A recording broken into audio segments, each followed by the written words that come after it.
แต่ก่อนน้องนางเจ้าไปอยู่ใสบัดอายมีคู่ดวงใจเป็นจังใดจึงมาเห็นหน้าพบน้องทางนี้เต็มที่แท่นอการดาตัวอายมีภรรยาแต่ว่าน้องยังเป็นสาวกล่าวคำอยากบอกออกจากปากว่าหักอีหลีแต่เหตุของประเพณีของลาวมีเมียหนึ่งคนบนความลำบากยุ่งยากหัวใจสับสนอยากเอาเมียเพิ่มอีกหนึ่งคนแต่จนใจน้องมาทีหลังคนหนึ่งคือเมียคนสองก็คือน้องนาตัวอายคนกลางหาทางเลือกนางหนึ่งคนอยากเลือกน้องสาวย่านเมียตีผัวตายบ่ดนลำบากกับหญิงสองคนจนใจปล่อยนางเลือกเมียเอาจังสีลาอายว่าคบแบบน้องสาว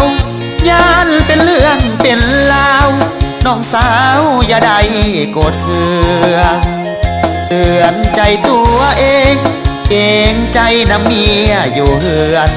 สองเฮานั้นเปรียบเสมือนนักเข้าฟ้าแต่ว่าถ้าเมี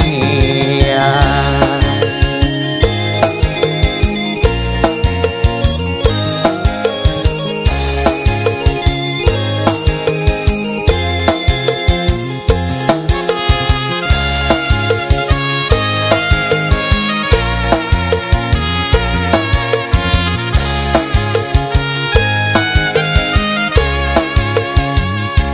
คนหนึ่งคือเมีย